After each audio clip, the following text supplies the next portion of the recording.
డైలాగ్‌ని చాలా కూల్‌గా మాట్లాడుతున్నట్టు, చాలా క్యాజువల్ బాడీ లాంగ్వేజ్‌తో మాట్లాడాలంటే, దానికి ఇన్స్పిరేట్ చేసింది 'చిరంజీవి'. ఒక బాధని, ఒక ఎమోషన్‌ని, కంటి నుండి నీళ్లు బయటికి రాకుండా ఆర్ద్రతతో మనందరిని ఏడిపించగలగాలంటే 'చిరంజీవి'.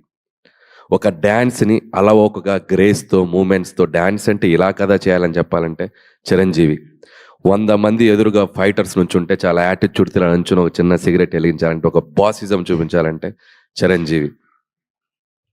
ఇలా చెప్పుకుంటూ పోతే నటనలో ఉన్న నవరసాలని అద్భుతంగా, అందంగా, తన మార్క్‌తో, తన స్టైల్‌తో, తన ఓన్ చేసుకొని ఒక స్పెషల్ యాక్టింగ్ లాగా మనందరికీ ప్రెజెంట్ చేసిన వ్యక్తి 'చిరంజీవి'. సో, అలాంటి ఒక 'చిరంజీవి' గారికి ఒక కథ రాయాలంటే ఒక పెన్ను మొదలెడితే సో, ఈ డాట్స్ అన్నిటిని కలుపుకుంటూ వెళ్ళిపోయాను నేనంతే. ఈ డాట్స్ ఆయనకున్న స్పెషాలిటీస్ ఏవైతే ఉన్నాయో, ఆయన మనల్ని ఒక కొన్ని దశాబ్దాలుగా మనల్ని ఎలా ఎక్సైట్ చేసాడో, సో, అలా ఎక్సైట్ చేసిన డాట్స్ కలుపుకుంటూ వెళ్ళాను నేను అంతే. అందుకే అంత ఫాస్ట్‌గా వెళ్ళిపోయింది.